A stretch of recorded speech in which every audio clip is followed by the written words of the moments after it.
Hello everyone, I'm doctor Amit Kumar Agarwal, orthopaedic consultant at Indraprastha Apollo hospital. आज हम लोग बात करेंगे एर्गोनॉमिक्स का। एर्गोनॉमिक्स क्या होती है? ये एक साइंस होती है जो डील करती है हमारे वर्क प्लेस में जितनी भी चीज़ें होती हैं और हमारे बीच में जो इंटरेक्शन होता है उनके बीच के साइंस को हम लोग एर्गोनॉमिक्स बोलते हैं। जैसे हमें कैसे बैठना है, कैसे किसी भी वर्क को करते समय हमें अपने बॉडी के पोस्चर का ध्यान रखना है। तो एर्गोनॉमिक्स क्यों इम्पॉर्टेंट है? एर्गोनॉमिक्स इसलिए इम्पॉर्टेंट है क्योंकि अगर आप अपने वर्क प्लेस पे कंफर्टेबल नहीं हैं तो इसकी आपकी एफिशिएंसी पे, प्रोडक्टिविटी पे और आपके हेल्थ पे इसका इम्पैक्ट पड़ेगा। आजकल जो पेशेंट्स आते हैं लॉन्ग वर्किंग आवर्स के साथ, उनको नेक पेन, बैक पेन बहुत कॉमन है और ये अगर आप उनकी हिस्ट्री लो तो अक्सर ये देखा गया है कि वो गलत पोस्चर के साथ काम करते हैं और उनको ये पता भी नहीं होता है कि उनका पोस्चर गलत होता है।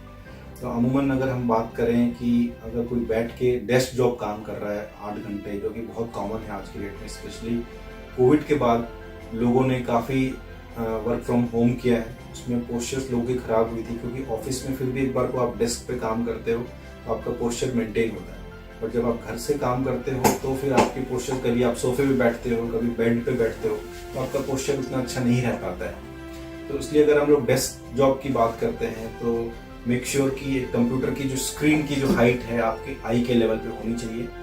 और अगर आप लैपटॉप यूज़ करते तो आप एलिवेटर कुछ यूज़ कर सकते हैं। आजकल रेडीमेड भी ऑनलाइन शॉप से मंगा सकते हो आप, कई एलिवेटर्स होते हैं लैपटॉप को ऊपर उठाने के लिए। और आप मेक श्योर कि जब आप कीबोर्ड यूज़ करते हैं तो आर्म आपके रेस्टेड होने चाहिए और एक 90 डिग्री पे होने चाहिए। बहुत ज़्यादा अगर आप इस तरह से हाथ अगर आपके फैले हुए रहेंगे और आप एल्बो सपोर्टेड नहीं रहेंगे तो फिर ये आपके नेक पे पेन होगा। अगर आप कहीं ऐसी जगह काम करते हैं, कोई फैक्ट्री है जहाँ पे आपको खड़े होकर काम करना है, तो मेक श्योर कि आप अपना पोस्चर सीधा रखें और बहुत फ्रिक्वेंटली आपको ब्रेक लेने की ज़रूरत है। कोई भी काम अगर आप लंबे समय से कर रहे हैं तो आपको ब्रेक लेना ही चाहिए और थोड़ा से रेगुलर एक्सरसाइजेज और स्ट्रेचिंग भी करनी चाहिए।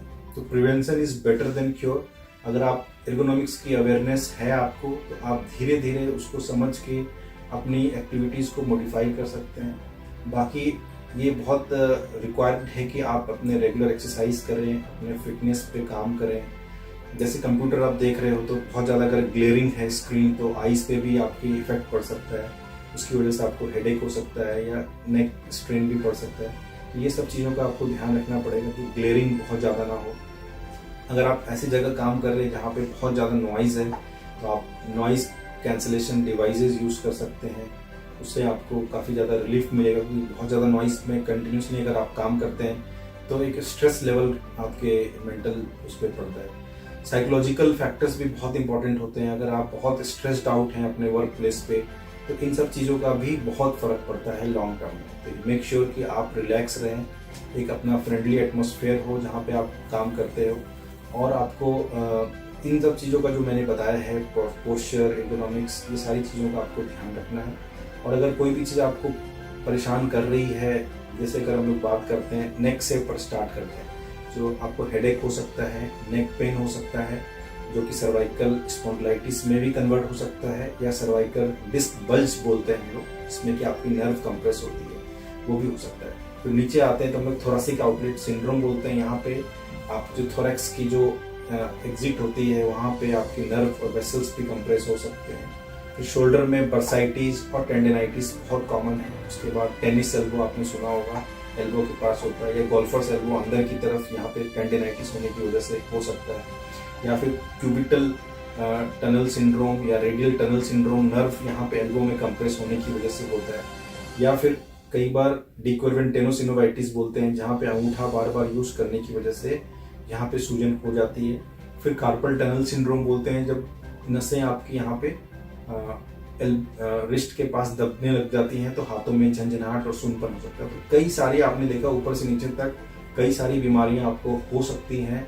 You are prone for all this symptoms. इसलिए बहुत इंपॉर्टेंट है कि एक एर्गोनॉमिक्स की आपको अवेयरनेस हो। कोई भी डाउट हो, अगर परसिस्टेंट सिम्टम्स हो तो आप डॉक्टर को, अपने ऑर्थोपेडिक सर्जन को जरूर मिलें और हेल्दी लाइफस्टाइल को फॉलो करें।